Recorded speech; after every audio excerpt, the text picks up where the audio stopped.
Frank, welcome back. I guess first and foremost, man, how does it feel just to be back? On a fight week, ready to do this again? I mean, 2 years off. With a lot of things that I can't control. I got COVID. 2020. Damn, what's it? 2022 already. Last year, was so stoked, man, to get on the fight card against Matt Frivola, and then I got into a car wreck and on the 405. So. I'm really just soaking it in, dude. Just really soaking it in, and just, fuck, man, I'm just so grateful for the opportunity. Like wow, man, finally, like I'm walking through, the Residence Inn and the Fighter Hotel, and just seeing everyone and just feeling the vibe and just soaking it in, man. Just soaking it in, and just grateful that I could go out there and just showcase my hard work. But at the same time, it's like, this right here, talking in front of all of you guys, this is so precious, and a lot of fighters don't understand that. A lot of fighters don't understand that, and they take it for granted. It's like, till you lose a loved one, or till you lose something, till you really appreciate it. And I lost it for 2 years, and fuck, everyone knows, man, I love to fight, so I'm super stoked. I'm super stoked. That's what I wonder. Along that journey, was there ever a thought like, dude, am I going to be able to get back there? Like, am I ever going to have that moment again? Yeah, a lot of questions, right? A lot of questions internally, but really stoked to have a really good team, really good support system. My wife, day in, day out, man, what am I doing? Are we going to do this? It's my stream of income, but I'm very fortunate that I can make money in other things, but I still wake up every day and I love this thing, babe.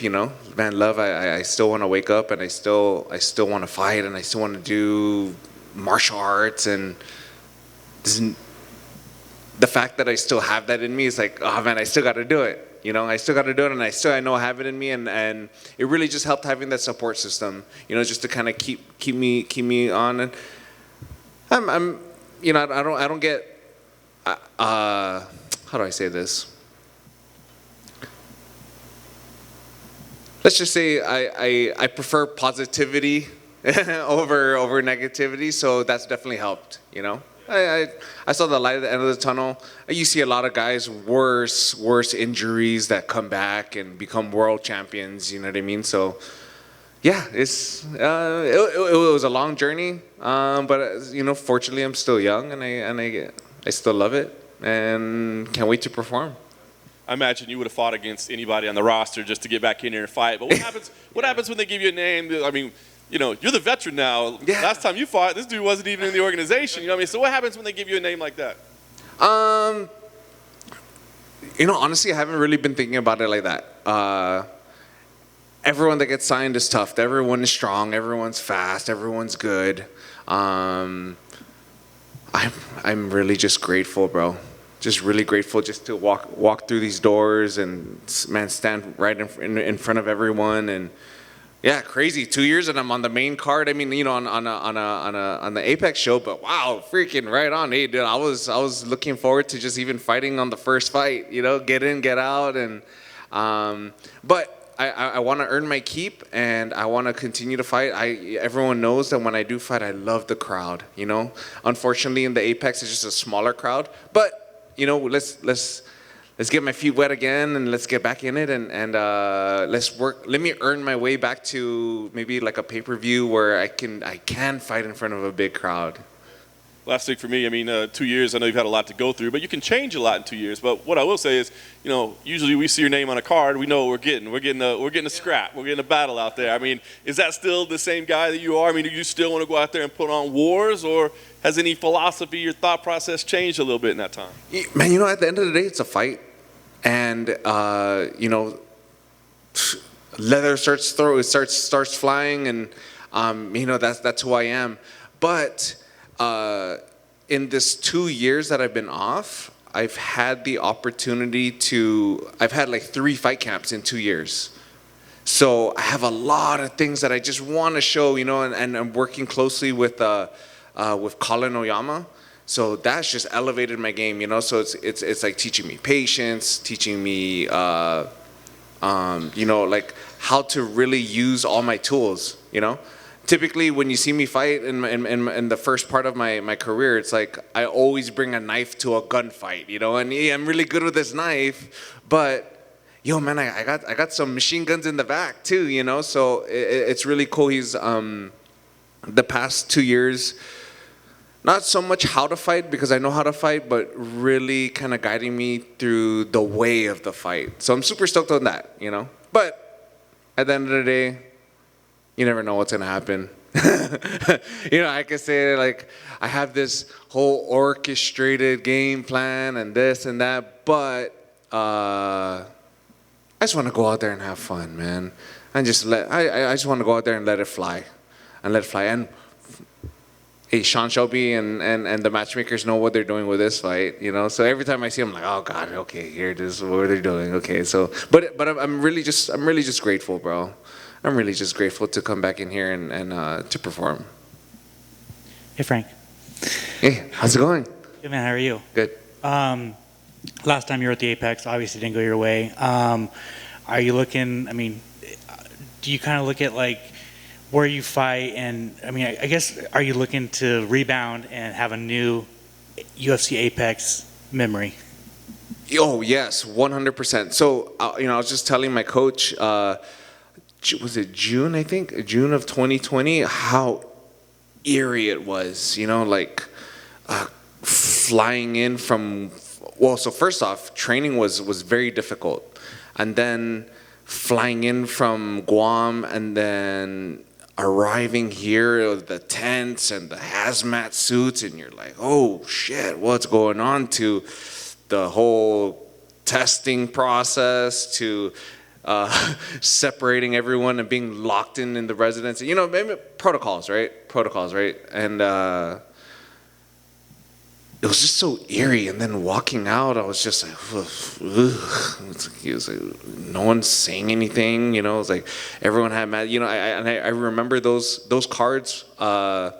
The post-fight interviews are being, you know, they're separated from the announcer, right? You're like, dude, well, this is what a time, right? What a time.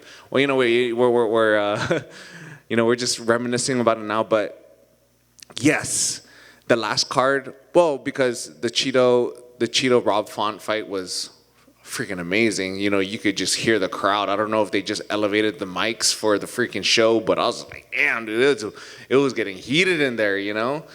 And yes, I'm excited. You know, I know what to expect in the Apex at worst case scenario, but I'm glad that there's going to be some cheering, you know. And man, I'm a human type of guy, but I like to interact, you know. Like I wanna see your face, you know what I mean. I don't want to see you with a mask, you know what I mean. And yeah, I'm just so stoked. But to answer your question, yes, I build memories and stoked, super stoked.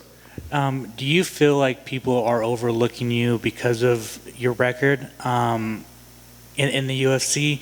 And then like there's the flip side where it's like, dude, you have a couple losses, but look who you've lost to. Like there's, you know, really, really, really good guys. You know, that's funny that you mentioned that, because I did see something, you know, I was interviewed by a local sports, like a local sports, anyway, back on Guam. And sorry, I can't even put a word to it. And you know, they're saying, oh yeah, Frank's just looking for his third win in the UFC. And I was like, God damn, my record in the UFC sucks, you know? I was like, holy shit, I have that much losses in the UFC and I have only like 3 wins? Good gracious, you know? But it's been a journey, you know what I mean? And it's not, I guess, obviously it's something that, you know, I need to go out there and get this win. Not only because, you know, I want to climb the ranks and I have my goals in the UFC, but man, it's half my paycheck, you know what I mean? And that's the reality of it, right? But I love what I do, man. And you know, if there's anything that I might take away from it is, I just so humbled how the fans and can really appreciate my heart and will that I put into it every time. Yeah, you know, the record is ugly, dude. The record is ugly, but I go out there, man, and I represent myself to the best of my ability, and it's so cool that people get to appreciate the heart and the will that I put in every time, you know? So, but with all that being said, I need a win on Saturday. And last two for me. In the day, how do you see yourself getting your hand raised on Saturday, and do you feel like you're fighting for your job on Saturday? Yes and no, but you know, I think yes and no, in the sense of there's not a lot of pressure, because I am really just so grateful to be here, dude. You know, and with everything that I've gone through in the past 2 years, I'm really just focusing on the stuff that I can control, you know, and I can control training, you know, I can control my approach to the game, I can control my mindset to it, you know, like, man, anything can happen, you know what I mean? Like, dude, I mean, I don't want to, you know, knock on wood, I could freaking step down here and blow my knee out, you know, and that's the reality of it, and that's where my mindset has been. So I'm just going to go. I did everything that I can with my coaches and with my training. I'm just going to go out there and have fun, man. I'm going to go out there, have fun, and do my thing. Let them fly.